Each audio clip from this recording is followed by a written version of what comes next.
Cancer is very preventable.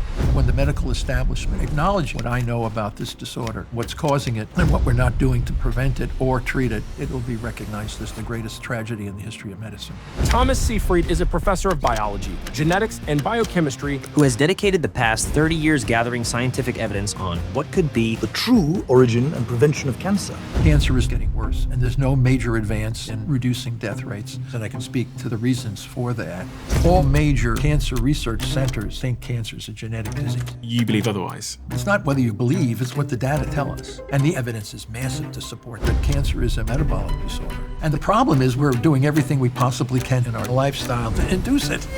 The scientific evidence is there. Like, for example, we know that cancer was extremely rare in African tribes that were living according to the traditional ways. But when modern lifestyle entered into their societies, cancer out of control. We even did a study on dogs. We know that wolves in the wild don't die from cancer, but cancer is the #1 killer of domestic dogs. Why? It's because of our lifestyle issues. And a lot of us are doing things without the knowledge that it would put us at risk. But with metabolic therapy, you can use it as both a prevention and a treatment. And we're seeing more and more of terminal cancer patients outliving their predictability because of this. And let me tell you one thing, and remember it. If you do metabolic therapy, you can actually reduce risk for cancer. You can take away the fear. And when you say metabolic therapy, tell me what those things are. Number one.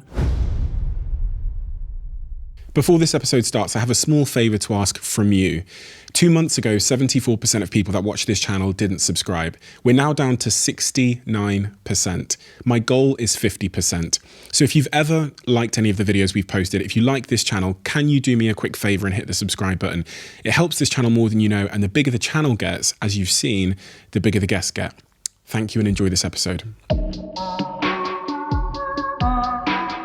Professor Seyfried, if someone walks up to you on the street and they know nothing about science, and they know nothing about medicine, etc., and they asked you, what do you do and why do you do it? How would you respond? I'm a professor of biology at Boston College. So in that role, I spend a lot of my time working with undergraduates and graduate students in training them to be scientific literate in various aspects of biology. The research program that we have at the university is also focused on understanding how to manage cancer better, how it originates, and how to prevent it. How much of a problem is cancer globally? What are the sort of headline statistics on the macro view of cancer for someone that really doesn't know? Yeah, well, it's getting worse. I can't say it's in the millions.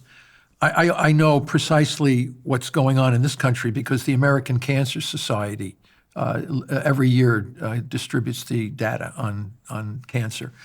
We have almost 2 million new cases diagnosed per year in the United States. And we have 1,700 people a day dying from cancer in the United States, which comes to about 70 people per hour in the United States. Now, when I went to China, I looked at some numbers there, and it was 8,000 people a day are dying from cancer. Obviously, the population is so much larger. And I don't know what it is in the UK. I mean, we'd have to go to their cancer registries. But what we do know is that it's supposed to be a lot worse by 2050 than it is today. So there seems to be no reduction in deaths, suffering for this disease. And I can speak to the reasons for that. But right now, I would say it's a global epidemic of cancer. It's not getting better, it's getting worse. More people are dying from it. There's no major advance in reducing death rates. So it's a great tragedy. And when we understand what's causing it and what we're not doing to prevent it or treat it, it'll be recognized as the singular greatest tragedy in the history of medicine worldwide.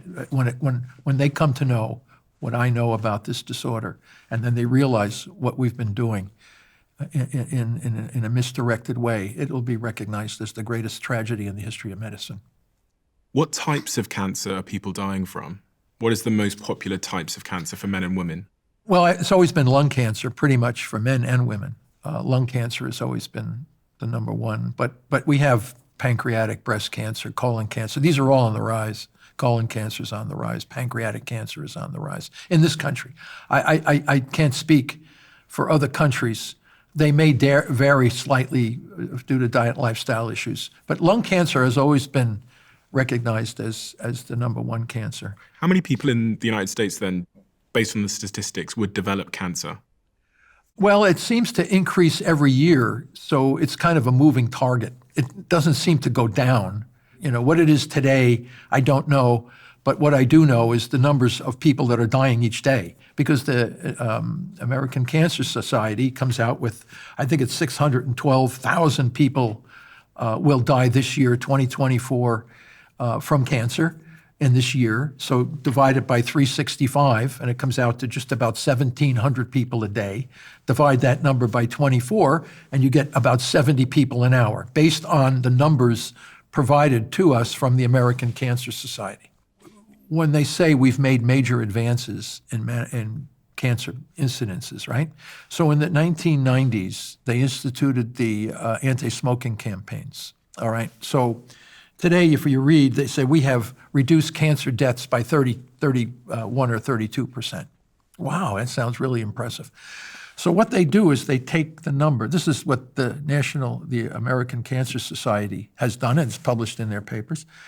Okay, if we didn't stop smoking in the 90s and everybody continued to smoke, the trajectory would be very, very high. Because we stopped smoking, we have 33% lower death than if we didn't stop smoking. But the trajectory is continuing to increase, maybe not as steep as it would have been had we continued to smoke. So it was clearly a prevention. It had nothing to do with a treatment. It had to do with prevention that was giving we've made major advances in reducing cancer death rate. Yeah, because people stopped smoking. For many, many people, more people would have died had they not smoked. So we have people that are not real people. We're just looking at what would have happened if we didn't stop smoking. What are the leading causes of death worldwide in terms of diseases? I hear that heart disease is number one. I think heart disease is number one. Cancer is number two. Okay. And there are many different types of cancer, right? I heard there's hundreds of different forms of cancer. If you look under the electron microscope, even the light microscope, this is how most cancers are diagnosed by light microscopy. You look under the microscope and you see a bunch of cells that are dysmorphic in the way they look, and then they all have genetic defects and all this kind of stuff. But they all have one thing in common. They depend on a fermentation, energy without oxygen. So all cancers are a singular type of disease. It's just that they happen in different tissues. But when you look at the underlying problem, they're all very, very similar. They can't live without a fermentation, which means energy without oxygen. So that's the common pathophysiological problem in all cancers, whether it's a colon, brain, breast, bladder, skin, lung. We've looked at all these cancers, and they're all essentially using the same mechanism to grow out of control. So what is that fermentation you mentioned? Fermentation is energy without oxygen. What does that mean? We breathe air, and we exhale CO2 and water vapor. And those are the waste products of the food that we eat. Everything is broken down and combusted in our mitochondria of the cell. And the waste products are CO2 and water vapors. Those are the waste products.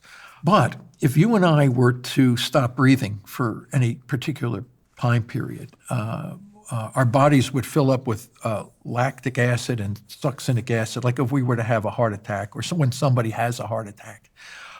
They don't die instantly.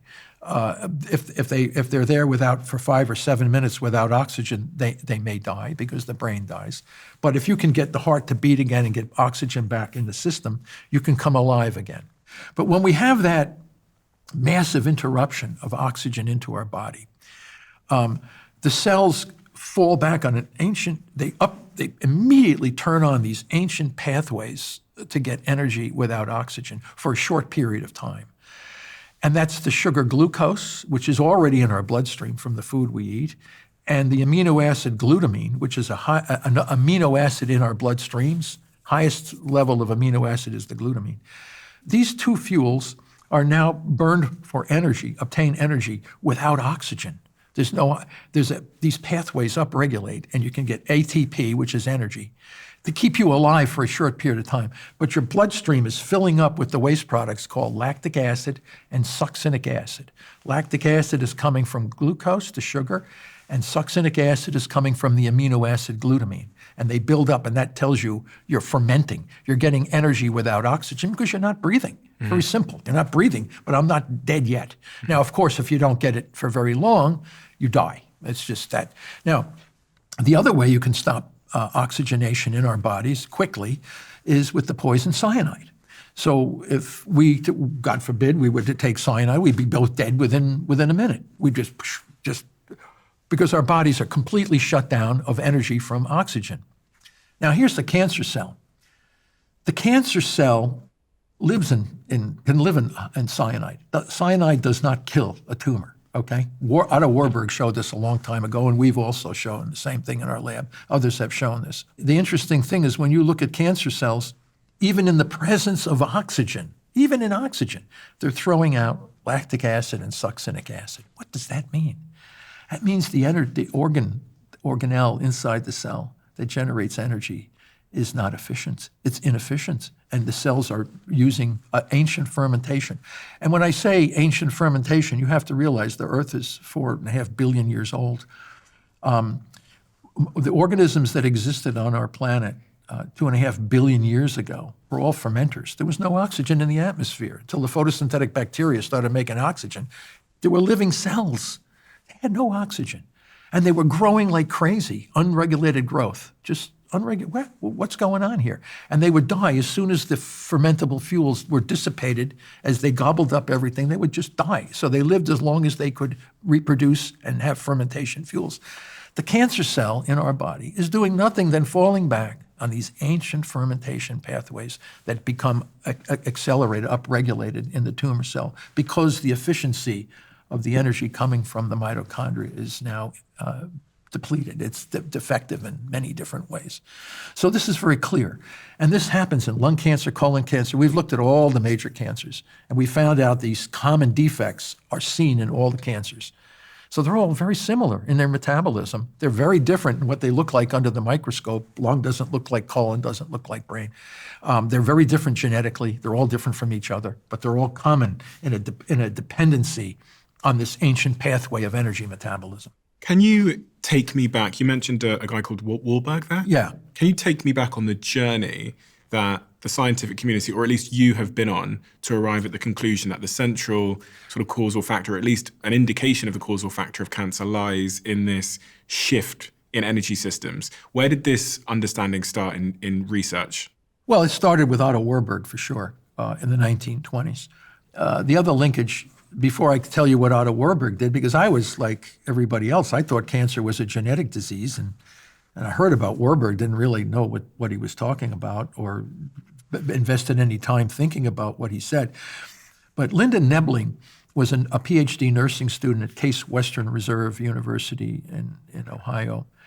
And she took these two little hopeless kids, brain cancer. We call hopeless cases when they have no predictability of long-term survival. And she gave them a ketogenic diet to lower blood sugar. And she was able to rescue these kids. One eventually died. The other one was lost to follow-up. And she said her strategy was based on what Otto Warburg had said about glucose and cancer. So then I said, Warburg? I said, who the hell? Let me go back and check out who this guy was and what he did, because I was seeing similar things in the mouse with that drug. It was lowering glucose, and we were shrinking these tumor cells. And we published a paper, one of the first ever papers, linking that how high your blood sugar is determines how fast your tumor will grow in the mice. And now how this has been replicated in all human cancers. The higher your blood sugar, the faster the tumor grows. The lower the blood sugar, the slower the tumor grows. Undeniable for all different human mouse cancers. Wow. So Warburg had said this a long time ago, back in the 1920s. He was taking slices of all kinds of human and rat, mouse tumors and slicing them up. And he noticed something really strange about these cancers. They take in less oxygen compared to the normal tissue from which they came. Wow, so they're kind of like oxygen deprived. And they were throwing out this lactic acid waste product that he was saying. And they were taking in so much more glucose than the normal. So the normal cells take in just a little bit of glucose and they can make tremendous energy from a tiny amount. This guy was taking in huge amounts of glucose, but not fully metabolizing it to CO2 and water, but dumping it out as lactic acid, which is a breakdown product of glucose that is not fully metabolized in the cell. Wow, he said, this is unbelievable. And then he did all kinds of tissue. I looked at his data. It was unbelievable. He was cutting humans, mice, rats, and seeing the same thing over and over again. And he was saying the origin of cancer has to do with something in the ability of the mitochondrion, the organelle, to generate efficient energy from oxygen. So the mitochondria is the part of the cell that creates energy. It's the part of the cell that creates energy through oxidative phosphorylation, which is burning energy using oxygen, okay? Okay, so it's like an engine. It's an engine, a very highly efficient engine. This is an organelle. You have to realize we have the cell, and we have a nucleus that everybody knows about, this nucleus, and then we have all these little organelles in there. We have lysosomes, and we have the mitochondrion, which is like a spaghetti network inside the cell. They fuse. It's actually a second living organism inside our cells. And to simplify what they do, the mitochondria, they convert oxygen and glucose into energy? Yes, they combust energy. They take the foods that we eat have carbon-hydrogen bonds, okay? And we break those down inside our mitochondria. And when we break those bonds down, we create a hydrogen gradient, and we dissipate that gradient through an impeller mechanism that generates energy like crazy. It's unbelievable. Very efficient, highly efficient. But the cancer cell has corruption in that system. But it doesn't happen overnight. As Warburg said, if you break that system too acutely and too fast, the cell will die. It doesn't have so you have to have two things to get from oxidative phosphorylation to energy with minimal oxygen fermentation. Just to keep it simple, from a normal cell to a cancerous cell. From a normal cell to a cancer cell doesn't happen overnight. Okay. It's a chronic damage to the ability of that organelle inside the cell to generate efficient energy. Okay, so all we have to know with cancer is that how are they growing so rapidly? Why are they going out of control? How come it's so hard to kill them? Because as long as you have those fermentable fuels that drive this ancient fermentation pathway, they will continue to grow. They're very hard to kill. And the fermenting fuels are glucose and glutamine. Glutamine. Yeah. Okay, so here, let me tell you in a nutshell. Are you ready? Brace yourself. Are you ready? I'm ready, I think so. Are you braced? Are you braced? Sufficiently braced. He's sufficiently braced. Okay. So a solution to the cancer problem, to manage cancer without toxicity, is to simultaneously restrict the two fuels that are needed to drive this dysregulated growth while transitioning the whole body off to a fuel that the tumor cells can't use, which is fatty acids and ketone bodies. So when we take the cancer patients or the mice, we put them into a calorie restriction, lowering the blood sugar that I said is 1/2 of the two fuels. You can lower that down really, really low. And then we use specific drugs to target the glutamine.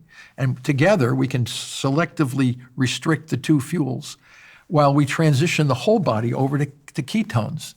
We, as a species, evolved to be in nutritional ketosis for the majority of our existence as a species, like 1.5 million years.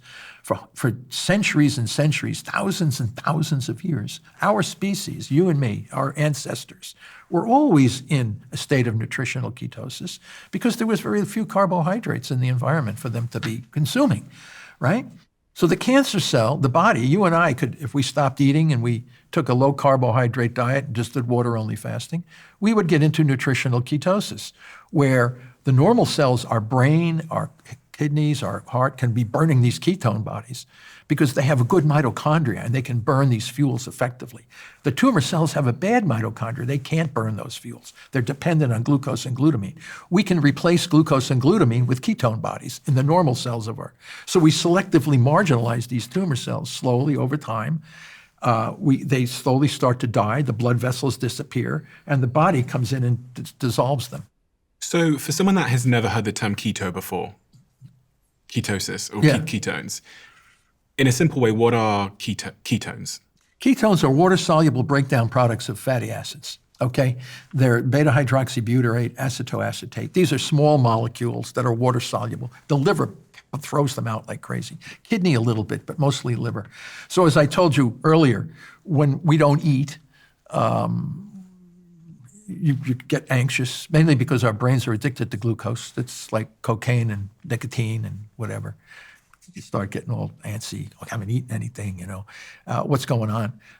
So then once the body realizes you ain't going to eat anything, we have to start mobilizing out of our fat resources. And the fats go into the bloodstream as triglycerides, which are 3 fatty acids attached to a glycerol backbone. They go to the liver. The liver chops them up and puts out these little water-soluble ketone bodies. The name ketone body is kind of a weird thing from biochemistry, but they're called ketone bodies. And they can supply the brain with energy, the heart with energy. And not only that, they're a super fuel. It's unbelievable. That mitochondria burns these ketones, okay, but they're remember I was talking about how energy efficient the mitochondria become? When they burn ketones, they become even more energy efficient. It's unbelievable how they don't need as much oxygen to generate more energy. That's why my colleagues called, and some of the greats in the biochemistry field called them super fuel, because you can get more energy bang for buck burning a ketone body than you can burning a pyruvate coming from glucose or even a fatty acid. And the biochemistry for that is interesting. But the bottom line is when you transition away from these fuels to don't forget, we evolved. Our ancestors were always in a state of ketosis. You get into that state by consuming very few carbohydrates and having a lot of energy. And this is the way our ancestors were. So what can we learn from our ancestors about cancer? How prevalent was cancer when we look back at our ancestors, if they were often in a state of ketosis? Yeah, well, it's hard to determine from skeletal records, but I think we can look at modern man who live according to their traditional ways. Albert Schweitzer, the great humanitarian physician, went to Africa and looked at Africans that were living according to the traditional ways. And he said, one of the weirdest things, they don't have cancer. It was like, what? The cancer was extremely rare in Africans, in Inuits living in the areas, British, when they came, in looking at the health conditions of folks that lived in the Arctic Circle. Cancer was not there. They had other things, but they didn't have cancer. Aboriginal folks. So it seems as though we can't go back 50,000 years ago because we don't have people to examine. But we have people to examine today, and that was one of the things Schweitzer and several other physicians from Europe would go to Africa, and they would look at some of these tribes that were traditional, and they were saying, whoa, what's going on with these Africans? How come they don't have cancer? But when modern diet and lifestyle entered into their societies, cancer out of control. What about our other primate cousins? Yeah. There's never been a documented case of breast cancer in a female chimpanzee, and they're 98% similar to us in gene and protein sequence. What's going on with that? Monkeys, they don't generally form cancer. They're not eating what we eat, okay? Don't forget, we did not evolve to eat pork pies and Dunkin' Donuts, jelly-filled donuts and pizzas. We did not. Our ancestors did not eat this, right? We were killing and eating animals. As I said, we ate everything that walked, crawled, flew, or swam on this planet became part of our diet. We did not have donuts on every corner, delicatessens on every corner. We evolved over this period of time, just like our primate ancestors. The animals, chimps and gorillas and things that you see in the zoos are fed their natural diets as if they were living in their habitat, their natural habitat, whether it was in South America, Africa, or wherever it was. We're not throwing in jelly donuts every day and pizza pie into the chimpanzee pen. And as a matter of fact, I even went to the zoo down here in Boston, Franklin Park Zoo, and also at the San Diego Zoo. I said, how come you guys don't give these guys, run down and get a big pizza for these animals? Oh no, it'd be animal cruelty. Their systems aren't geared for this. Well, neither are we. We have an obesity epidemic. We have all these different chronic diseases. Why? We didn't evolve to eat all this crap that we're eating today. So what I've told many people in these podcasts is that our food science and technology and our society's technology has evolved so much faster than our biology. Can you explain to me, in simple terms, the role that exercise is playing in staving off cancer? Well, exercise lowers blood sugar. and also lowers glutamine. So the two fuels that are driving, now we can't completely remove glutamine by exercise, that's for sure. But my late good friend George Cahill published some papers on showing how exercise could actually lower glutamine availability. So it's a little bit of a push. But you're also, when you exercise, you're burning, and you're not eating a lot of carbs, your mitochondria are burning ketones, and the oxygenation from all the exercise is keeping those mitochondria super healthy at their highest level of energy efficiency. So exercise... You're building muscle as well, aren't you? So. Yeah, you can build muscle, but you're certainly getting aerobic exercise. Oxygen is coming in, and you're burning ketones, which I already told you is a super fuel. So your body is super healthy. These bodies from the Paleolithic period, these men were jacked. There was no obesity in these people. They had tremendous energy. They're not dying from the things that are killing us. They're dying from injuries and infections. When you described this slow and gradual shift in the cell as it moves to this sort of ancient system, it sounded very gradual. So in my head, I thought, okay, so does that mean that the cancer is a gradual process that is kind of building up in me or isn't building up in me based on the lifestyle decisions I'm making and my environmental factors right now? Like I'm trying to say, does cancer start slowly, years before you find it in a doctor's lab? It is a gradual process, but it can be impacted by several provocative agents from the microenvironment. Lack of exercise, okay? So we're not exercising nearly as much as our Paleolithic ancestors, bar none, right? We have massive amounts of processed carbs in our diets. We have a lot of emotional stress, mental emotional stress that's impacting negatively on our biology. We have lack of sleep. Sleep, a lot of us, because we have stresses. You have to have, when you put all of these impactful things together in one person, you can put yourself at risk for cancer, all of which will damage and reduce the efficiency of mitochondria. And also the joy of living, having friends and friendships and this kind of thing reduces stress in a lot of different ways, makes people enjoy getting up and having a nice day rather than being depressed or these kinds of things.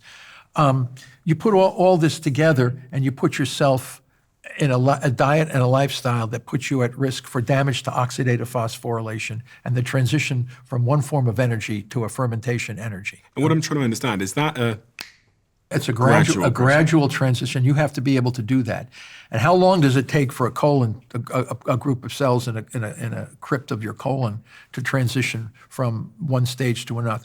You have to be constantly under stress, those cells in that organ. Now, why somebody gets colon cancer, another person gets breast cancer, another person gets bladder cancer, and some person gets a brain cancer, and all these different kinds of cancers. Whatever happened, the process was causing a gradual disruption of oxidative phosphorylation, oxidative respiration, and a gradual transition to a fermentation. Like in the brain, the neurons rarely, if ever, get cancer, but the glial cells that support neurons, they are usually the source of the origin of cancer in the brain for those kinds of cells. And you can look at different cells, and some are more or less prone. And why this guy got lung cancer from smoking cigarettes, this guy got bladder cancer from smoking cigarettes. How did it all start? It all started from a population of cells in one of those organs having a chronic, not instant, a chronic interruption of oxidative energy, followed by an upregulation of this fermentation energy. So really we need to be thinking about all the things that have caused dysfunction in the mitochondria. Absolutely. I want to get a list of the key things that are associated with causing this dysfunction. Okay, carcinogens. Okay, so carcinogens. Yeah, so and smoking. there's many asbestos, there's all kinds of chemicals in the environment. You hear about this, there's a whole list of carcinogens. And they put them on the labels on different chemicals. They say carcinogenic potential and whatever you have. What are the types of things that are carcinogenic that most people don't realize? Oh, well, now we're talking about microplastics. We're talking about... Is that in part what causes breast cancer? Because I always think about deodorant with breast cancer and the stuff that we're kind of lathering onto our arms. Well, the one that was most interesting was the talcum powder one. How does talcum powder would cause ovarian cancer? Okay, it's taken up into the urogenital tract. and it forms a foci in a part of the ovarian tissue. What's a foci? A locus, like a collection of material. A foci is an area where, say, talcum materials would be accumulating. Mm-hmm. And that leads to a inflammatory area of the body. And our immune system comes in to see what's going on. Our immune system is a healing machine, and they see something that's not normal. Normally, they would clean it up, but they throw cytokines and growth factors on there, leading to dysregulated damage to mitochondria and dysregulated, and then you get this tumor that starts.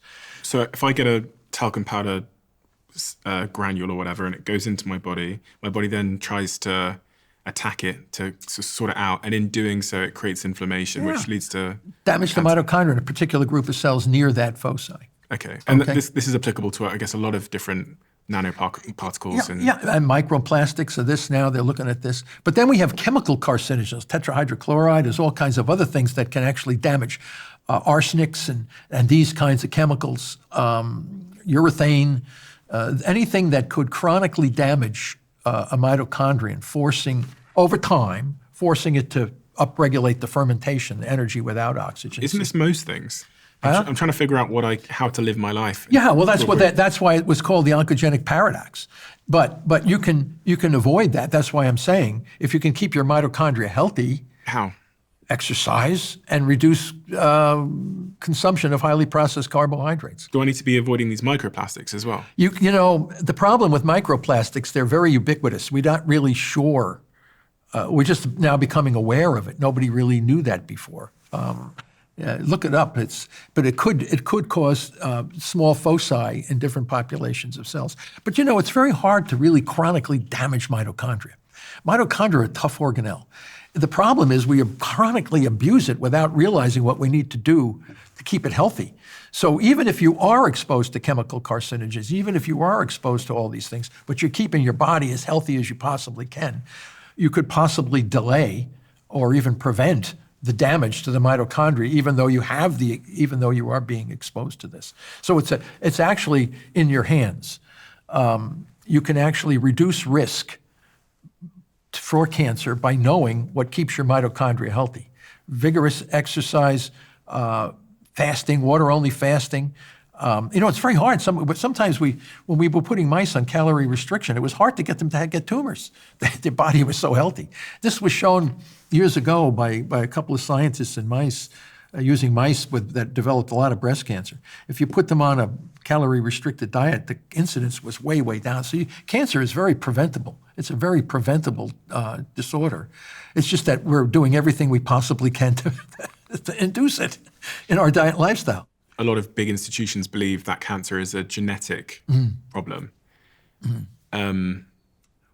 You believe otherwise? The evidence is striking.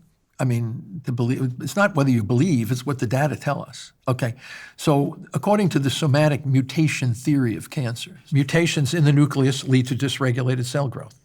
That's the somatic mutation theory. In the mitochondrial metabolic theory, it's a transition from oxidative phosphorylation to a fermentation metabolism inside the cell. The mutations are largely irrelevant. What do you mean by that? When the mitochondria become defective, they throw out ROS, reactive oxygen species, that are carcinogenic and mutagenic. Whoa, what does that mean? Causing mutations. So a lot of the mutations that we see in the nucleus of the tumor cell, that is the subject of the somatic mutation theory, are downstream effects of the dysfunction of the mitochondria. So the mitochondria is causing a downstream effect, which are mutations, which are, according to the somatic mutation theory, are the cause of the dysregulated cell growth. Let me tell you why that's absolutely untrue. There's some cancer cells growing out of control that have no mutations and normally not discussed. Well, how can that be? That's a challenge to the theory. If the theory says that all cancers have mutations and you have some cancers that have no mutations and they're growing out of control, that should say, whoa, bell ring one. Then the somatic mutation people who think this, said, oh, okay, we have a problem here. Not all mutations are the ones that cause the dysregulated, only some. And we have a name for those some. That's called driver mutation. Oh, okay, now it's a nice term. Because some of those mutations are called passengers. They don't really do anything. But the drivers are the ones that lead to the dysregulated cell growth. So we should be focusing our attention on these driver mutations. New evidence from the recent scientific literature, can you believe this?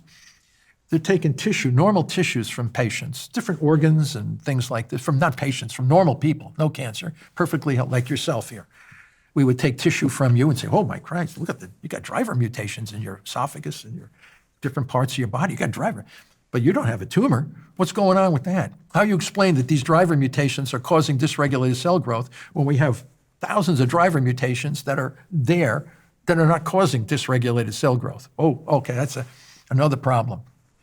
The biggest devastating information against the somatic mutation theory is if you take the nucleus from a tumor cell, cleanly take it out of the tumor cell, and you have another normal cell here, you take the nucleus out of the normal cell and you put the tumor cell into that cytoplasm, you get regulated growth, no dysregulated growth. But if I have the normal cell and have a tumor cell, take the tumor nucleus out of there and take the normal nucleus and put it into the tumor cytoplasm, which contains defective mitochondria, dysregulated cell growth. This has been seen over and over and over again. So just to summarize that, so if you take the tumor nucleus out of the cell and put it into a normal healthy cell, yes, everything's fine. Everything is fine. But if you take a healthy cell nucleus and put it into a tumor cell, yeah, you still have the same dysregulated cell growth. Tumor growth. So which means that it's not the nucleus. Absolutely. It's something else. It's something else, and that's the mitochondria. And I told you, then you have cancer cells with no mutations, and then you have driver mutations in normal cells that never become cancer. You put all those things together, and you have to be a hopeless ideologue to think that cancer is a genetic disease. It's a silent assumption in the field that cancer is a genetic. Every textbook of biology, cell biology, and biochemistry, cancer is a genetic disease. Why hasn't people's opinions changed despite the evidence that you present? It's a very difficult thing. It goes back to when you have one theory replacing another theory. It's called paradigm shifts. And in history of science, paradigm shifts have been met with great resistance. The clearest one was the Copernican revolution, when for 1,800 years, astronomers in our early astronomers thought the Earth was immovable in the center of the solar system. For 1,000, this was Claudius Ptolemy, Aristotle, and the Bible, and all these. Earth is immovable, and the sun and the moon and the planets all revolve around the Earth. 1,800 years. Even Copernicus was working with these mathematical formulations. His Kep was being constantly confused until he said, what happens if we put the sun in the center of the solar system and consider the Earth as simply another planet that would revolve? Oh, all of a sudden things started to make sense. And Giordano Bruno, a theologian, was put to death for suggesting that Copernicus was right. There was a tremendous resistance on the part of the Roman Catholic Church at that time. And this is the same thing that happened when Louis Pasteur said the germs, rather than bad air, are the cause of disease. So, and when Darwin Wallace theory of evolution came, it's not special creation, it's natural selection that can explain this. These were massive paradigm changes in the history of science. And what we're seeing today is the same thing. The mitochondria is the center of the problem with cancer, not the nucleus. The mitochondria, it's a mitochondrial metabolic disease. And once you realize that, we're going to drop these death rates massively in a number of years, for sure. So if we take two paths then, if we realize that the mitochondria is the center of the dysfunction and ultimately disease in the cell, yes. If we go down that path, what impact do you think that will have on the cancer statistics over the coming years? It'll drop it massively, okay? I'm not going to say we'll get rid of cancer completely. But here's the thing.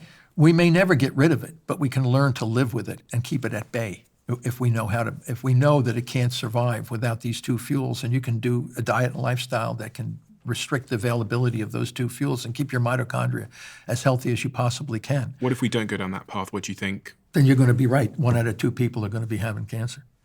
Your statistics are going to be absolutely correct.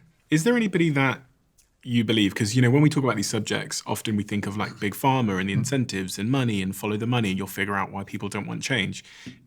Is any of that sort of conspiratorial thinking correct in your view? Are there? I don't know if that's conspiracy. I don't like conspiracy terms. That's absurd. I like what are the facts of what we're looking at. But do you see a resistance from Big Pharma to entertain this point of view? What do you big think? food? What do you think? I mean, do you think this is? I mean, you're making a lot of not you, but people in those industries. The hospital industry is making enormous amounts of money.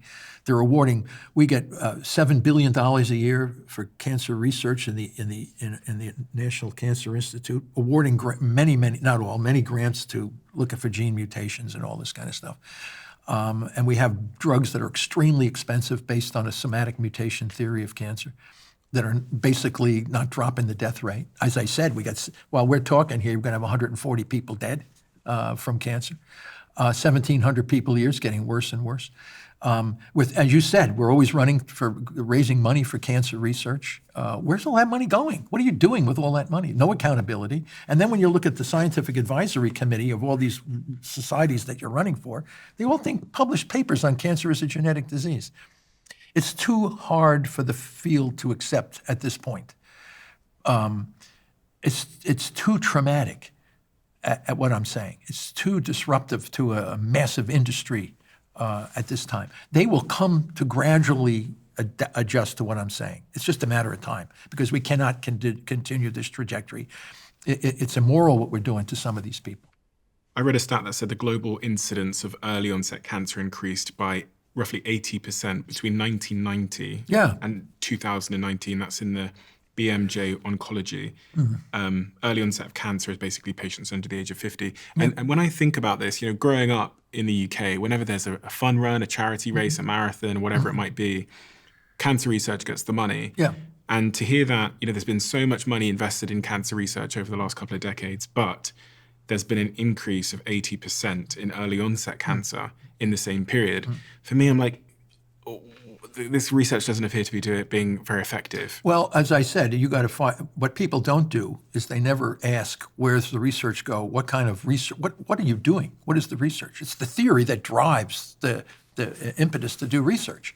Now, a lot of great stuff has been done on keeping people alive that suffer from cancers, right? Because if you think about the probability of dying from a cancer, I'm assuming that has gone down. Yeah, to some extent it has. There's two ways of looking at it. It's called progression-free survival and overall survival. These are the terminologies that are used in the clinical world of cancer. They represent the approval of drugs through the Food and Drug Administration.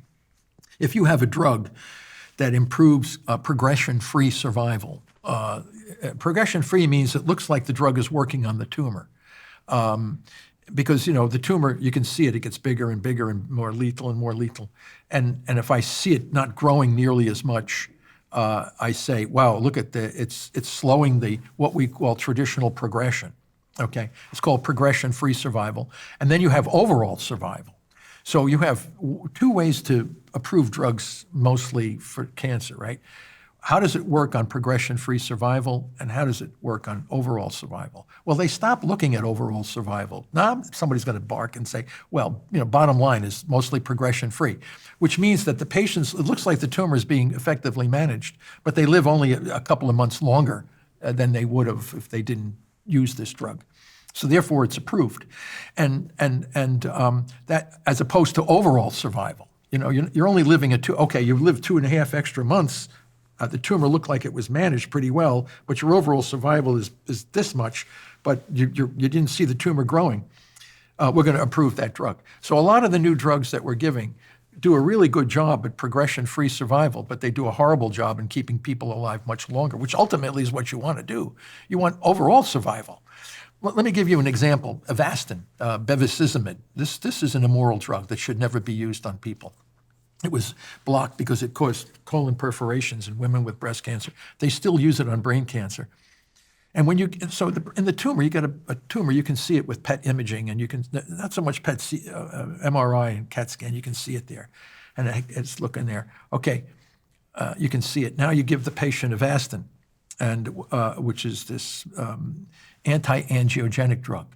It's supposed to stop the abnormal blood vessels, right? They think that the angiogenesis, blood vessels, is driving the dysregulated growth. It's the fermentation that's driving the dysregulated growth, by the way.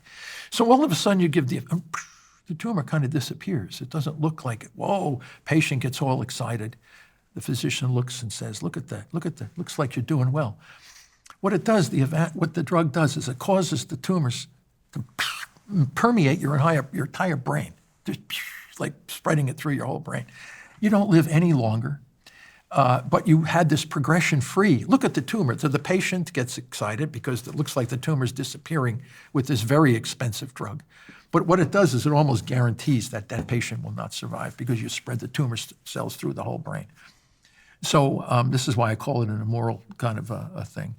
But chemotherapy and sort of these radiation therapies, they have proven to keep people alive who otherwise would have died, In right? some cases, it can, and that's another thing we have to look at. I work heavily in brain tumors and glioblastomas and things like that. When you irradiate somebody's brain who has one of these tumors, you free up massive amounts of glucose and glutamine in the microenvironment. And if you look at the survival, when we did looked at survival curves for glioblastomas throughout the world, it's something you can't even design experiments so consistent how fast people will die. It's like all the different hospitals have the same survival. What are you doing? Well, we do chemo, we do surgical debulking, temozolomide, and we give steroids, which raise blood sugar, and we irradiate, and everybody's dead. So not everybody, but 5-year survival is very, very low. 10-year survival is almost zero. But if you got a breast cancer, or if you got... No, this is brain cancer I'm talking brain about. Cancer, now, right, this is freeing up. Now, yes, if you have a circumscribed tumor and it's not anywhere else, you can come in with a radiation or surgical procedure and essentially cure that patient. But if you have any level of spread or anything like this, that person now...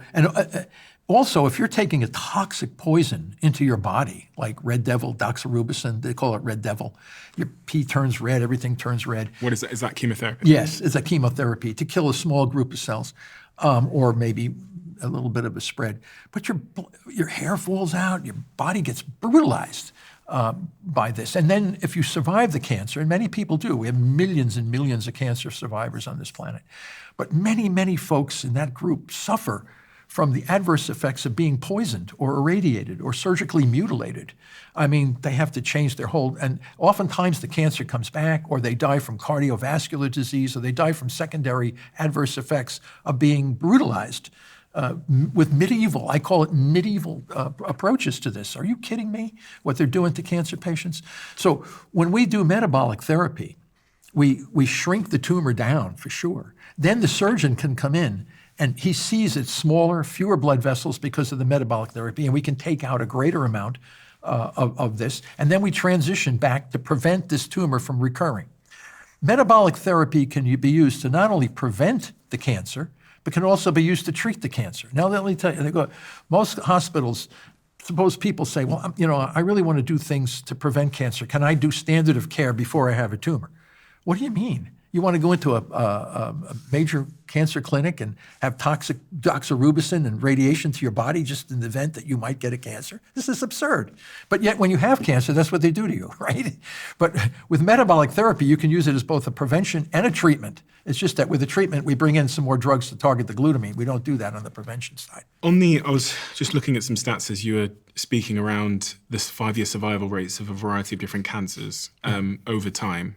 And it does appear that survival rates of these cancers, from breast cancer to prostate cancer to lung cancer to leukemias and various melanomas, has improved since the 1970s. Mm-hmm.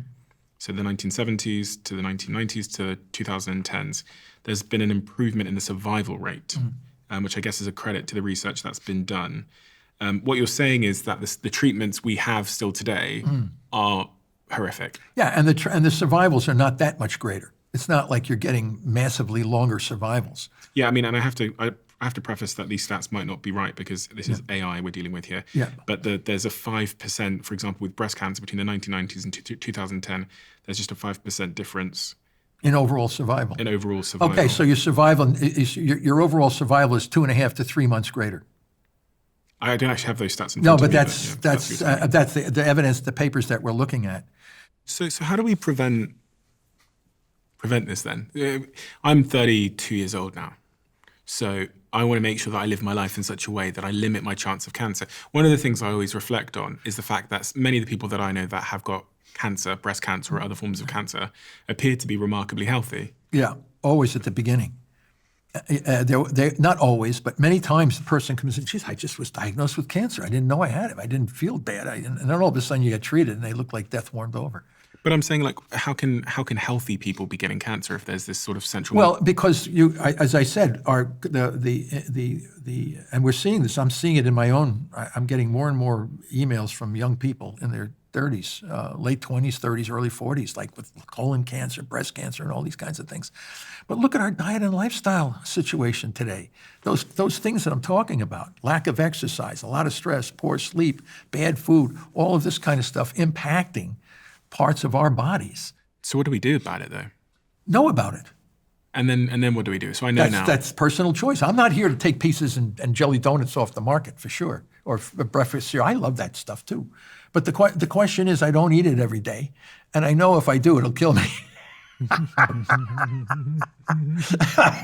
So yeah, skipping meals, water only fat occasionally. There's a lot of things you can do to keep your mitochondria healthy. Okay, so tell me what those things are. I just exercise. You look like you're a pretty healthy guy. Yeah, I go to the gym. You don't look morbidly obese to me. Not yet. Not yet. Well, that's important because you don't ever want it yet. We won't be in America too long, so my chances. Yeah, well, and listen, it's not just the United States. We were kind of like the first ones to plow that field. But it's starting to spread everywhere. I think in China, they have the most 200 million obese people in China now. So should I be on a keto diet then? Here's what we did, okay? We developed the glucose ketone index calculator at Boston College, all right, my students and I, because we were trying to work with cancer patients' blood sugar and ketones independently of each other. We had a ketone meter and we had a blood glucose meter. So we were monitoring ketones by itself and glucose by itself. And we worked with a very nice woman from American who lived in Nice, France, who since passed away from a brainstem tumor. It was very, very difficult. We kept her alive very long, but eventually we didn't know what we know now. But she got into an argument for a handicapped parking spot with her neighbor upstairs, and her blood sugar went through the roof. She ran upstairs and she took her blood sugar. And she says, oh my God, the tumor's gonna grow. I said, what's your ketones? And she says, oh, it's still 2.5 millimolar. Well, that's still pretty high. Usually it's very, very low. It's very high. So my students and I, we said, this is too traumatic to try to measure these two independently. Why don't we make a singular number, divide the glucose in millimolar in the blood by the ketone in millimolar in the blood. Now you get this number that's much more stable. And it allows the cancer patient to know that if I keep this zone at 2.0 and below, my tumor cells aren't going to be able to grow very fast. I did this for the brain cancer, right? Now it's being used for all cancers. And now it's being used for guys like yourself who just want to stay healthy. Because what it is essentially is a quantitative determination if you're in the Paleolithic zone or not. Oh, so if I'm at 2.0, like my friend Dominic D'Agostino, he's always down in these zones. He's a Paleolithic man living in modern society. What's a Paleolithic man? That's how our ancestors were during the Paleolithic period. Okay, so he's got the right balance of glucose and ketones in his blood. Like we did when we were hunting mammoths and buffaloes and these kinds of things. When we were hunter-gatherers in the thousands of years of our existence as a species, tens of thousands of years. He is in that zone. Is he in keto? Yeah, well, that's what the low GKI is. That means you're at a level of keto. Okay. Now, yes, he doesn't eat a lot of carbohydrates in his diet. He eats leafy vegetables and a lot of meat and this kind of thing, sparingly on fruits. Like grapefruits, we learned from the epilepsy field, grapefruits provide a tremendous amount of vitamin C and do not spike glucose. So that's very interesting. So you can have certain fruits that can keep you in this metabolic zone of I call it the Paleolithic zone, which is the way we evolved, where there was no cancer in our existence. When people hear that, they might start jumping on the paleo diet. I don't even know what the paleo diet is. Not a paleo diet. It's diets that are low in carbohydrates, okay? Okay. Mediterranean diets. Like people say to me, God, what should I eat? Should I eat this and that? Normally, you would eat foods that have very low glycemic index, which means the speed with which glucose is released, like a banana, very high in glycemic index. You eat a banana, your blood sugar immediately spikes. Many fruits are like that. But you want foods that keep a low, steady GKI. Now, I built that calculator for brain cancer patients initially. Then we realized it's powerful for all cancers. We put the cancer patient in the low glucose ketone index. We get them down in there. Then we come in with the glutamine targeting drugs to kind of polish off these tumors or put them in even a more dormant state. But now we're finding all these young kids, like yourself, all these 30, 20-year-olds, what's your GKI? I mean, they're out there weightlifting and they're looking at their they don't have cancer. They're just excited to see that they can get into this Paleolithic zone by themselves. And that, yes, that will prevent cancer, because you can't get cancer if your mitochondria are healthy. If you're in a Paleolithic zone where our ancestors rarely, if ever, got cancer, then you're back in this, oh, you mean to tell me I can't eat this and I can't eat that? What does it do to your GKI? Oh, it makes it go up. Well, don't eat that. So you did a study on dogs, a dog with a tumor. Yes. Can you tell me about that study? It was a woman came to me, and this is what I say. You don't have to have a PhD in biochemistry to understand what some of the things. This woman had no degree whatsoever. She just heard about what we did to these mice, and she did the same thing to her dog. It was a pit bull, and at age 7 years old, it had a big mast cell tumor on its lip. So she listened to my YouTube video over and over. She said to me, I just kept listening. She says, I got some raw chicken. She says, wolves evolved to eat chickens. So she got some chicken, chopped up the chicken. She cut the calories she found some dog food calculator to how much calories the dog was getting. She cut the calories. The dog lost only 5% of its body weight. She got pollock fish oil, raw eggs, and cut all the calories. Everything was all natural for this dog. And all of a sudden, we have the pictures. You can see them in the if you saw the picture. Big tumor on its lip. The veterinarian said this dog is going to survive. You have to give him chemo and radiation and surgery and all this kind of stuff. And it's going to cost a lot of money. The dog's going to have diarrhea. It's going to be, she didn't want any part of that. So she said, well, let's just try this metabolic thing. And she kept all the records and the pictures and what she did and how much she gave the dog and all this. So I was able to get all that information from her, put my friend Lauren Nations, who is a veterinarian, on the paper, because I said, what biology guy at Boston College is telling you how to manage cancer in a dog? We got to have some veterinarian on here to validate, to make sure he's there. And he looked at the pictures and we looked at all the thing. It disappeared. So what happened was the dog eventually died of heart disease at 15 and a half years of age. So essentially, that's the only, when people say, well, metabolic therapy cure cancer, I say metabolic therapy is never consider a cure for cancer. It's an effective, non-toxic management for cancer. But in the case of that dog, it appeared to work. It appeared to cure the dog. But that's the only one I'll say, oh, he's going to say cure cancer. No, that dog happened to he died from old age from a heart attack. And we did it with a brain tumor guy, Pablo Kelly, who just passed away, unfortunately, from a surgical. He had a major cerebral hemorrhage after his surgery from Devon, England. You know Devon, England? That's where I'm from. Are you from Devon? Yeah. Oh, wow. Well, Pablo was there. He just passed away, fortunately. We were talking to him the day before he passed away. Pablo Kelly. So he was from Devon, England, had a glioblastoma, which is the worst of the worst. They said, and he's all over your newspapers there in Devon. He was always sending me articles from England. Man that rejects standard of care. So he had this glioblastoma, and they took the tissue out. Which is brain cancer. Yeah, the worst of the brain cancers, They took the tumor out, and they said, it's inoperable. And but if you do radiation and chemo, you might live 9, maybe 12 months at the most. Well, Pablo came from a family of, we don't dabble in this kind of medicine. We're more holistic kind of people. So he emailed me, this was in 2014, and said, I want to try this metabolic thing. So he rejected chemo and radiation, and they said it wasn't surgically capable of being completely removed anyway. So he did this. I gave him the information that I give to everybody, and this was way back before we knew a lot of what we now know. And I said, this poor guy, he doesn't want, and they said, you're going to be dead. They browbeat him. They try to force him to put the radiation mask on. They hacked his beard off, all this kind of stuff, and he just jumped up. He said, I can't do this stuff. So he didn't take any steroids. He didn't take any radiation. He didn't take any chemo. He just did the metabolic therapy, and he's on English television or things with all of his paleo diet, which actually very low carbohydrate diet. He had the avocados there, he had the fish oil there, he had this different stuff. 3 years go by. He emails me. I said, "Jesus, Pablo, I thought you would have been dead. You're still alive. What's going on with that?" So he calls me up and he says, I went in for a CAT scan the other day. Doctors are like still surprised that he's alive.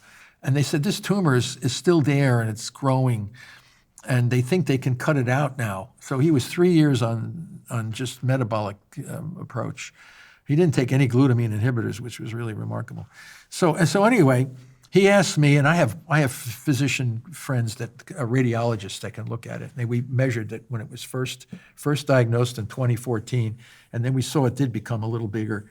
So, now the surgeon said, I think I can get it. It looks more resectable. Here it was inoperable. Now it becomes resectable. So he took it out, and Pablo recovered really well. And the surgeon says, I think I got it all. Wow. And Pablo is measuring his glucose ketone index with our ketone monitor. So I had every day, sometimes 2 and 3, 5 years of data on Pablo Kelly. Can you believe this?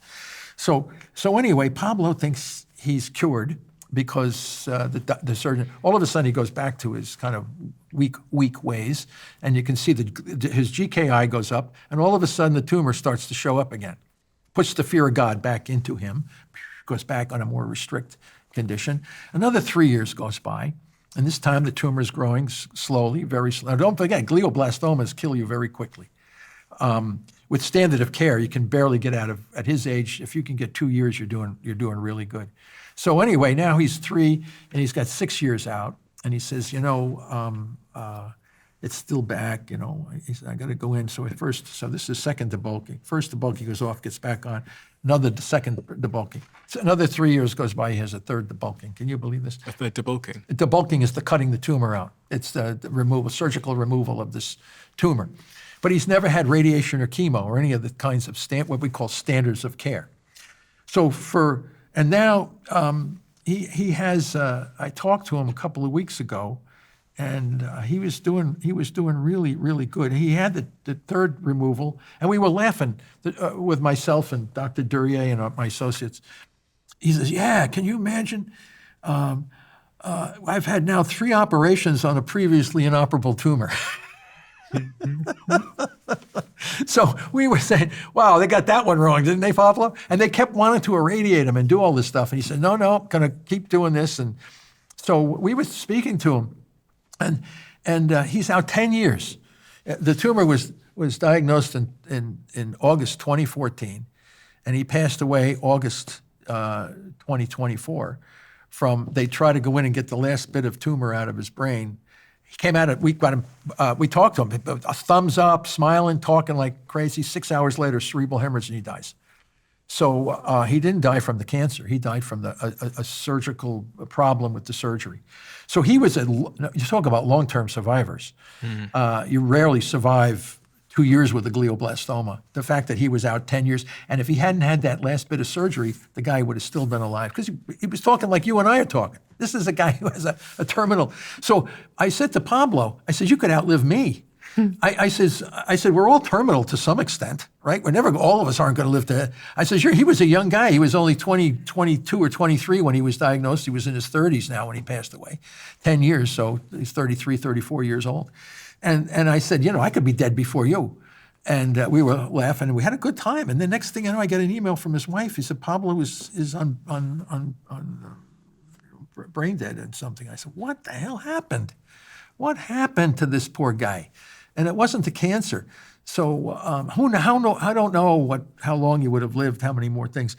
But what I'm saying, he's an anecdote. Well, listen, if I had a drug that did what metabolic therapy did, and I could get more people like Pablo, are you kidding me? They'd be running all over the world.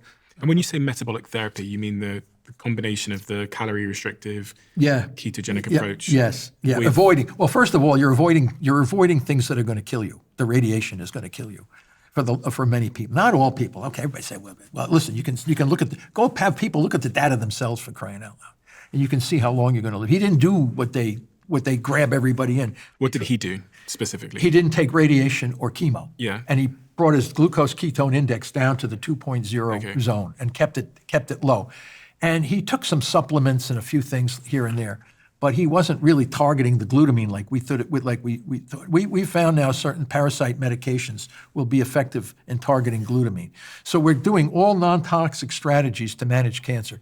You don't have to be brutalized by the system if you know what to do and how to do it. The problem is most of the poor oncologists never heard of what I'm talking. The stuff I'm telling you right now, they never heard of it. The risk is someone gets cancer that's listening to this, or someone has cancer that's listening to this. I mean, statistically, there's a lot of people listening to this that have cancer right now. And they're speaking to their doctor. Yeah. And their doctor is saying chemotherapy, radiation therapy, et cetera, et cetera. And glucose has nothing to do with tumor. Eat whatever you want. Yeah, and so what do you say to those people who they've just got a diagnosis and their doctors are saying, right, listen, this is pretty bad, severe. We're going to suggest that you take chemotherapy. Yeah. You're not telling them not to take chemotherapy, are you? I'm not telling them that. And what we found is that when you are in nutritional ketosis with a glucose ketone index of 2.0 or below, my colleagues that we work with in Istanbul, Turkey, were able to show that chemotherapies at much lower dosages can be even more therapeutically powerful when you're in nutritional ketosis. So you don't have to get rid of a lot of these different procedures that we have today. I'm just saying radiation for brain cancer. I'm not saying radiation for lung or some of the other cancers. Okay. Because if you can shrink those tumors down and make them very weak and vulnerable, a surgical procedure, a radiation procedure, even low-dose chemo could come in, and even immunotherapy. If you took a big tumor and shrunk it down to a small nub, and it's resistant to a lot of the things, they all have to share something in common for them to survive this path. That might be an immunotherapy could come in because they're going to target whatever all of them have together, and you could possibly get rid of it that way. I'm thinking of a friend of mine that has been diagnosed with brain cancer, a brain tumor. And this is one of the most, it's a woman in her 40s or 50s, trying to keep her anonymous as possible, who is just the most fit, athletic person that I know, eats amazingly well, is literally known for exercise. And I'd go, how? How is it possible that someone who I would probably say is fitter than I am, if you looked at their sort of metabolic health, has got a severe brain tumor? Well, they can stay healthy for, and I'm not saying everybody who has, and it depends on what kind of a tumor it is as well. Is it a glioblastoma, oligodendroglioma, peanut, there's a lot of different kinds of tumors that you I know that it's not growing necessarily, but it's big and it's in the brain, and they're going to remove it through a surgical operation. Well, if they can, what we always suggest for the brain cancer, if you do metabolic therapy up front, and I've had surgeons tell me this, you can shrink it down because it's angry. It's an angry thing, right? And you can see some slight invasion. If you can shrink that down so that it's more circumscribed, now the surgeon can look at it and go, oh my God. We know many scientific publications, the more you can debulk, that's called the removal of the tumor, debulking, the longer the patient will survive. The evidence is massive to support that. But with a lot of these brain tumors, you don't get it all. And there's always some little piece that remains. And when you irradiate, you explode the ability of the cells to ferment energy, and it's very hard to kill them. But if you can get the majority of it out and then transition the patient back into a metabolic state, keeping the pressure on those tumor cells, you can remain healthy like Pablo. I mean, these guys can. And when you found in mice is that when ketogenic diet was combined with hyperbaric oxygen therapy, the average survival time was increased by roughly 80%? Yeah, even more sometimes now. But okay, so why do we do hyperbaric oxygen, right? That's the question. What's going on with hyperbaric oxygen? Why is this like a good thing? It works best when the patient and the mouse is in nutritional ketosis. Okay, so look, we have a tumor. We irradiate that tumor. How does the radiation kill the tumor cells? It hits oxygen, blows up, and it causes a reactive ROS, and it's like a stepping on a landmine. It blows the tumor up, right? So cancer cells protect themselves, even though they make a lot of ROS. They're this close to death anyway, but they have a very powerful antioxidant system. And interestingly enough, that besides causing the dysregulated growth, the glucose and the glutamine also protect them to some extent from the ROS that they're making. Can you believe this? The ROS. ROS, reactive oxygen species that are carcinogenic and mutagenic. So they destroy our proteins, lipids, and nucleic acids. They're disruptive molecules. So radiation will cause a ROS in the microenvironment, ROS, that'll blow up and kill cells, normal and tumor cells. But if you want to selectively kill tumor cells, with ROS, not to cause your hair to fall out, your gums to bleed, and all this crazy stuff, you take the patient, you put him in nutritional ketosis, and you say he's got low GKI. Then you go into hyperbaric oxygen, which dissolves oxygen directly into your blood now. It's better than just breathing 100% oxygen because you can actually dissolve oxygen in the bloodstream. Then you're taking away the two fuels that protect the tumor and you're giving it internal ROS, which kills the tumor internally, only to the tumor cell, not to your surrounding tissues. So you're selectively killing tumor cells without collateral damage to the rest of your body. As a matter of fact, the rest of your cells are getting super healthy because they're burning ketones in pure oxygen. Unbelievable. How do we measure if our... Can you believe this? I can't even believe I'm saying this stuff myself. You really got to know the biochemistry, and you have to know the physiology of your own body, and you have to understand evolutionary biology. Most people just aren't that intelligent, including me. It's not intelligence. Yeah, but most people kind of want things, sort of simple principles that they can live by and implement. And also quick and easy. Yeah, of course. Okay, they don't want to do what I'm talking about it because it might be. Oh, the other thing. Let me tell you one thing and remember it. If you do metabolic therapy, success rides heavily on your shoulders. You're not sitting there like some pawn with mannequins, some guy's poisoning and irradiating you. To make metabolic therapy work, you are the one doing the GKI. You're the one. It's your soul. You're responsible for your existence on this planet. You're going to put your precious soul in the hands of someone who has less of a knowledge about the problem than you might.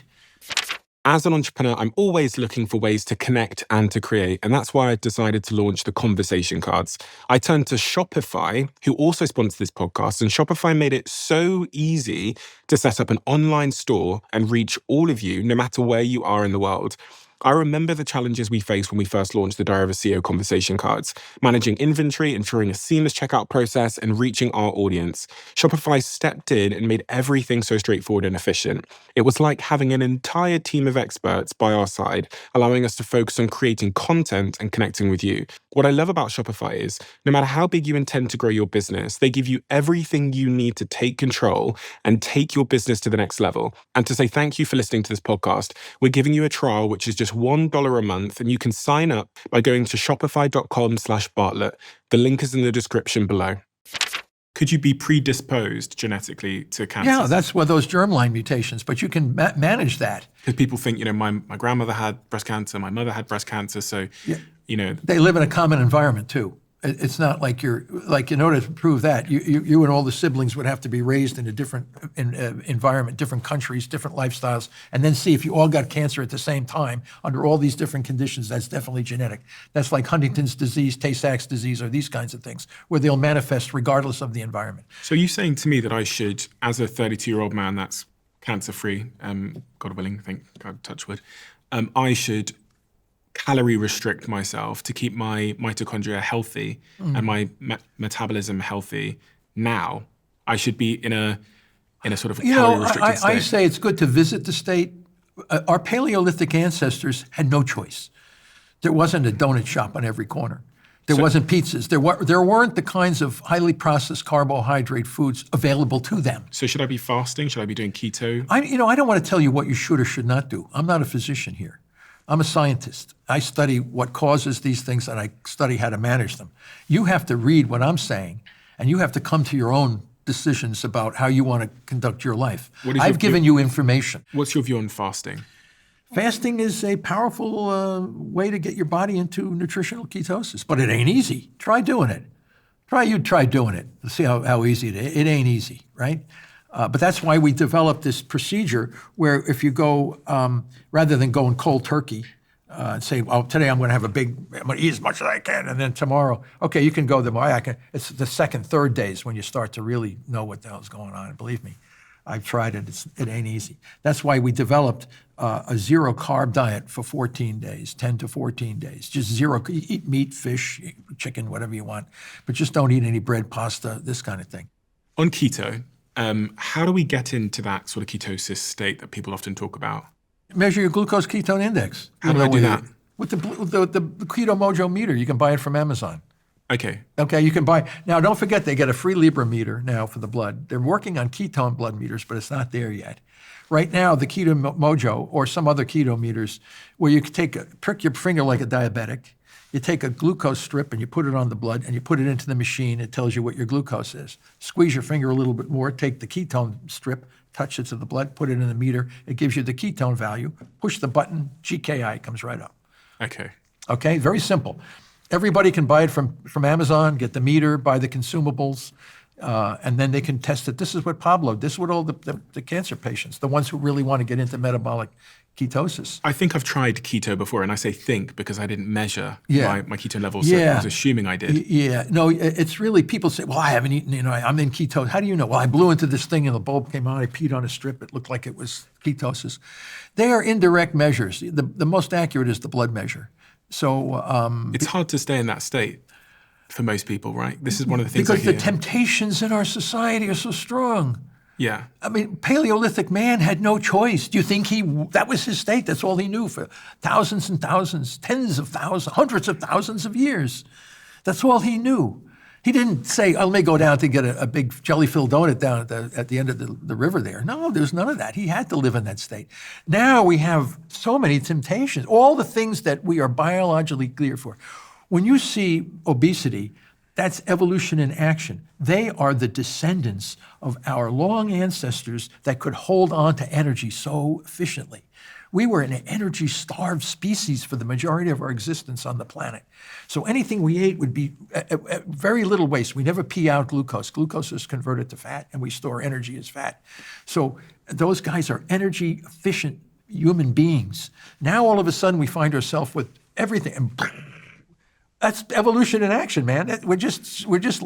You're allowing to see how we can store energy so efficiently because our ancestors lived through such environmental forcing.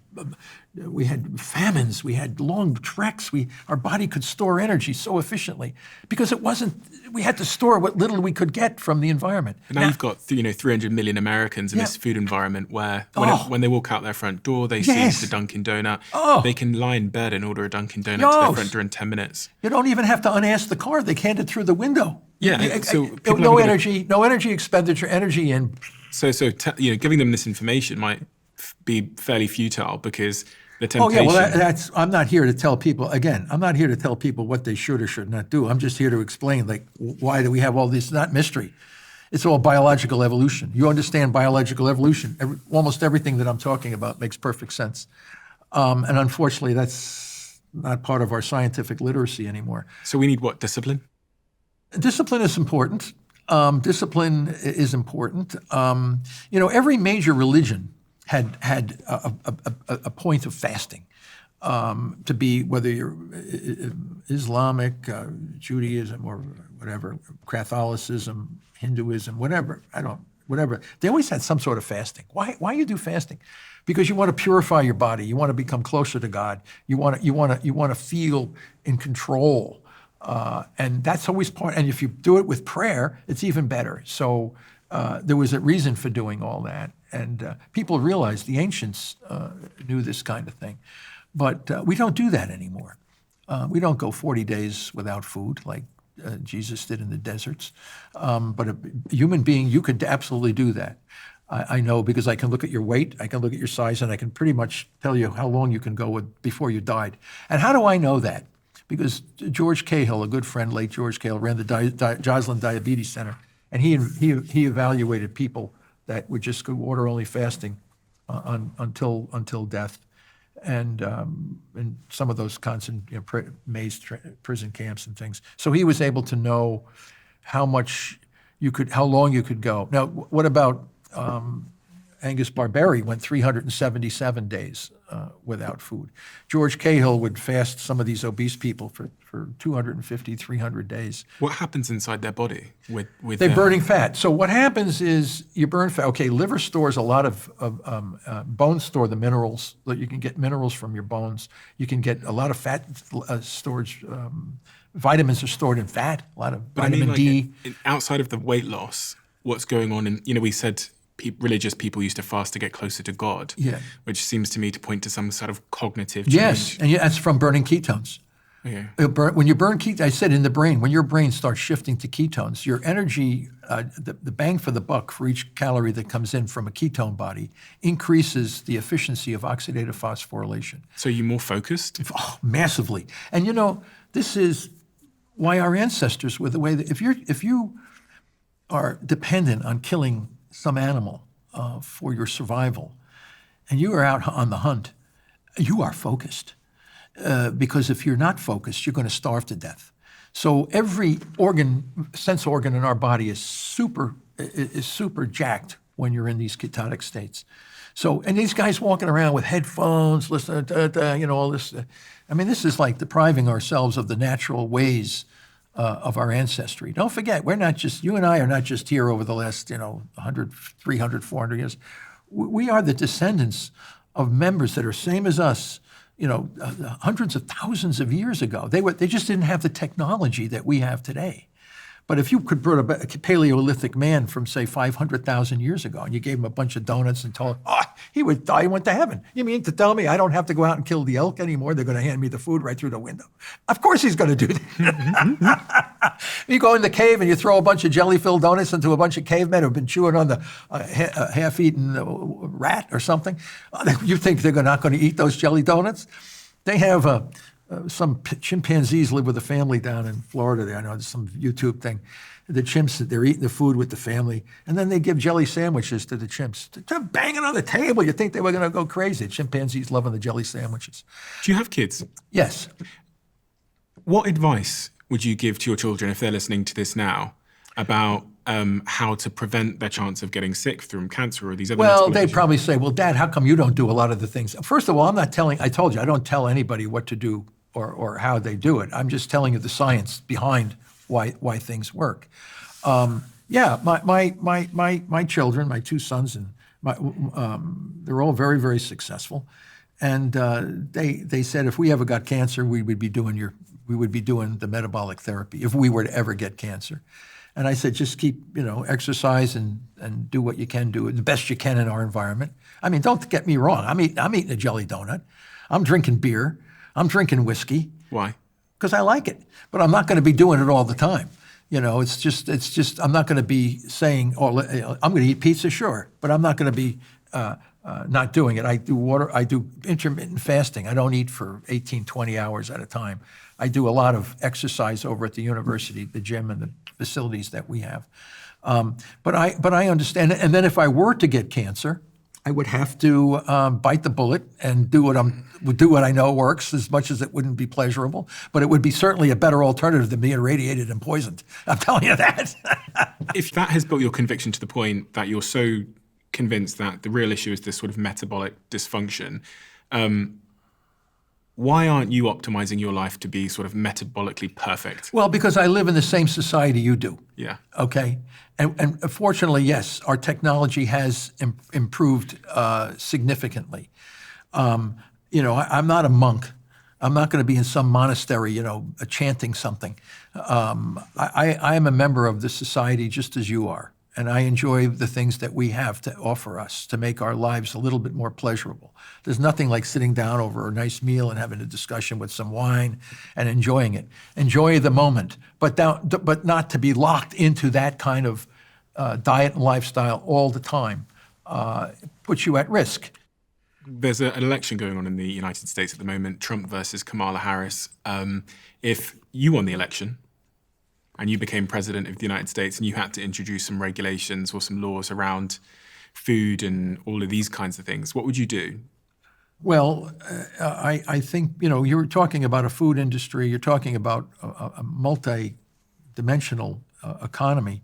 I would not, again, you don't want government to tell you what you should do.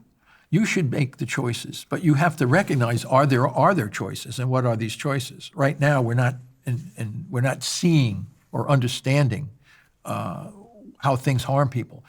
If we have an obesity epidemic, and that would put you at risk for all these horrific chronic diseases, why do they not know that? And We, bes- we introduced some regulation in the UK regarding smoking, so you can't smoke inside Well, anymore. but do you see this? Your secondhand smoke can impact negatively the person sitting next to you. This obese person's personal choice to be obese is not going to make you obese or sick. So this is a different kind of a situation.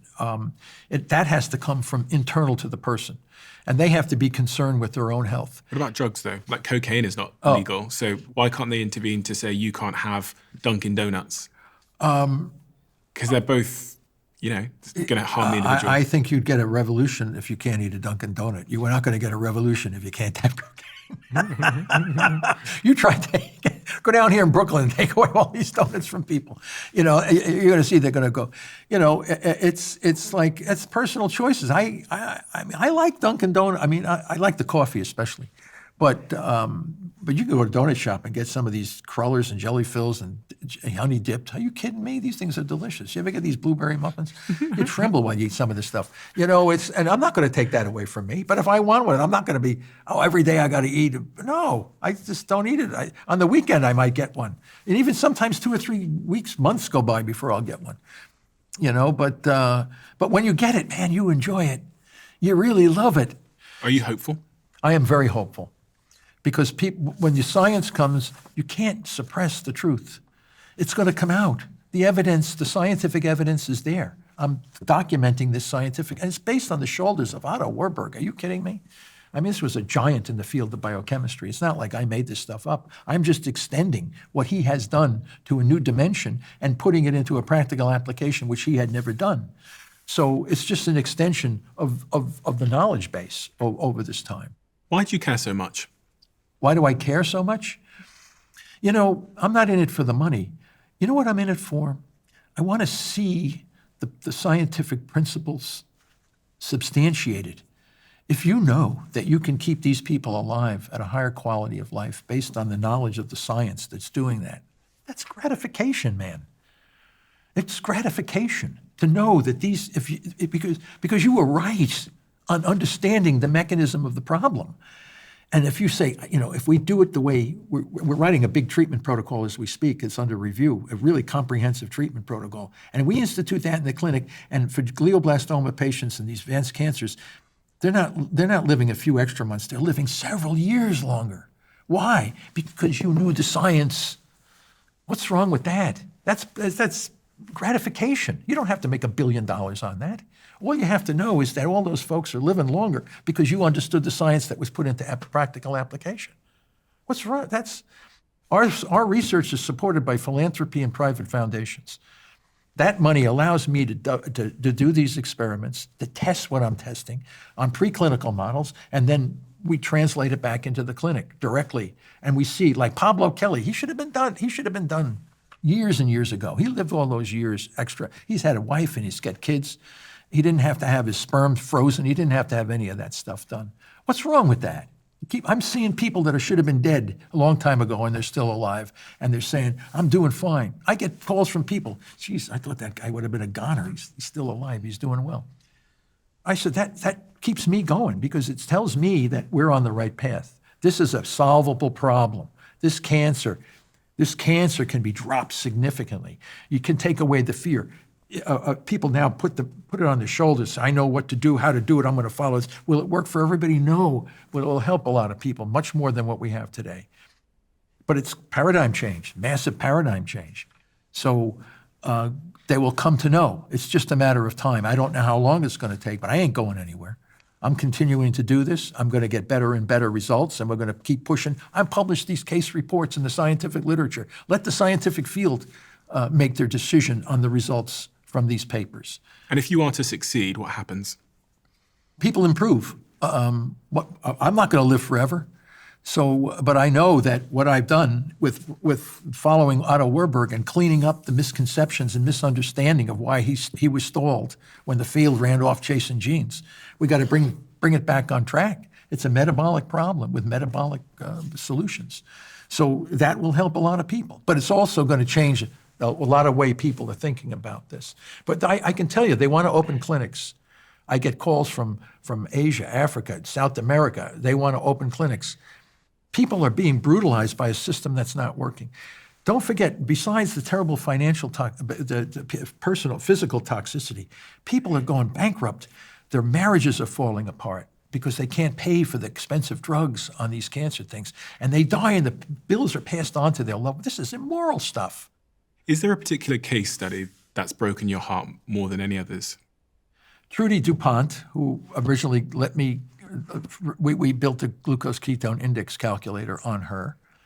Pablo we're still devastated by Pablo's loss because Pablo was a guy that I've known for 10 years, worked him through, and then all of a sudden he gets a cerebral hemorrhage and dies. He was our poster child for how long you could live with a glioblastoma on metabolic therapy, but he didn't die from the cancer. There's some others that we wish they could have lived a little bit longer with the appropriate help. What I find is that sometimes within the family, there's a lot of, the guy, I really want to do what you're doing, but my wife and kids say I'm foolish to do that. So it's still we're in a very early stage of this. We haven't really worked it out into an effective standard yet. It will come. So people, and the other members of the family get super healthy. When they all work together and they do it, everybody says, I never felt so healthy in my life. Guy Tannenbaum had advanced prostate cancer. He wrote a book and he's on the web, and he had hypertension, high blood pressure, overweight, more obese, he had everything. And then he does several 18-day water-only fasts, got himself. Everything, all these things went away. His diabetes went away, his hypertension, high blood pressure, and the cancer can't be found. So is he cured? I have no idea. But he's managed? Yes, he's managed, and he's healthier. So what's wrong with that? Isn't that ultimately what medicine wants to do? Keep people alive longer and a healthier quality of life? Yeah. How many more do we need? They say, oh, that's a fluke, that's a fluke, that's a fluke, that's a fluke, that's a fluke. How many damn flukes do you want? If there's someone listening now, and I'm sure there's going to be many thousands and tens of thousands of people listening that are currently battling cancer, have early stage diagnoses. I know. I feel bad about this because people say, oh, I want to do metabolic therapy. Where can I go? And they go to their local hospital and get slapped down. There's no evidence. Everything that should come out of my mouth has never been taught to me in medical school. So what do you say to those people? I say I'm sorry that the medical establishment has not come to recognize what I'm saying. And then I tell them, right, the change has to be coming from the people. It ain't going to come from the top medical schools. They are doing what they're doing. The status quo is very profitable. The status quo is very effective for these people, but it's not helping the cancer patient as well as it can. And don't forget, we're not throwing out all this stuff. We're just asking people to know how to use the tools we have in a better way. We don't have to throw out immunotherapies, radiation. We don't have to throw out toxic poisons. We just have to know better how to use it when the patient is in this new state. And the data will prove it. But who's going to do that? Who's going to do that? The doctor says, I'd love to do this, but I'm going to lose my license if I do it. What's going on with that? They wrote the standard of care as if it were in granite. It can't be changed. No, it should be flexible. When new evidence comes, I don't believe your evidence. What number do you not believe? What piece of science do you not believe on this? Well, I haven't read it. You can't be right when 99% of the world says it's this way and you're saying it's something different. That's confirmation bias. You're not looking at the numbers. And then when they get cancer, they come to, hey, what can you do for me? It's like that. But yes, it has to change. It will change because we're on the momentum to move it. People are coming to know this. And once the change happens, it's going to be like a major change. And people are going to have to just readjust. Thomas, we have a closing tradition on this podcast where the last guest leaves a question for the next guest, not knowing who they're going to be leaving it for. And the question that's been left for you is, imagine the end of your life. Your closest friends and family are at your funeral. What do you imagine or hope they say about you? He changed the course of cancer treatment for the world. That's it. Dr. Thomas Seyfried. That is exactly what you're doing. And I think that's an extremely, I can't even find a word that describes the profundity of such a mission, because so many people are struggling with cancer as if it is this sort of opaque black box of a disease that strikes us at random and picks on people like roulette and debilitates their lives out of the blue. And having more information out there about the root causes of these issues turns the lights on and allows us to go in search of better solutions to what has always been a really, really complex, hard to understand disease. Your work runs almost entirely, I believe, on philanthropic donations, right? That's right. So that's people that...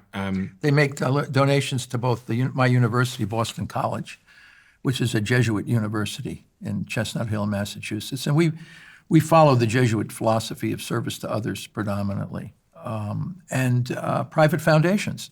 So if someone wants to make a donation, where do they go? Do they go to your website? I know there's a donation button there. They go primarily to our university. They can just they have on my university biology webpage. There's a donation button, and Travis Christofferson's Foundation for Metabolic Cancer Therapies, which is a 503 foundation, he supports our research through philanthropic donations to his foundation. I would urge anyone that wants to support your mission to go to your university website. There's a donation button there, which I saw it earlier on. Click that button, and then they can make a donation if they. That's right, and Travis Christofferson's foundation, okay, which is the Foundation for Cancer Metabolic Therapies. It's a 503 foundation. Travis Christofferson's. When people email me, I send them the links to those foundations. I cannot accept personally any money from anybody. Okay, that's one thing. That's one thing. I'm not here. So people say, I want to give you money to do it. No, I can't. You have to give it to the university. It comes through me through the appropriate channels to support my research through the university. Dr. Thomas Seyfried, thank you so much for your time today. And I'm hugely inspired and enlightened by everything we've discussed. And I think there's a bunch of very straightforward, practical things I'll be implementing in my life, specifically buying one of those bloody machines so that I can keep on in my GK index. Yeah, GKI. GKI index. Yeah, glucose ketone index. Well, listen, thank you very much for having me here, because your programs and others alert people to know that there are alternatives, effective alternatives. And once the system changes, the outcomes will not be so bleak as we currently have them today.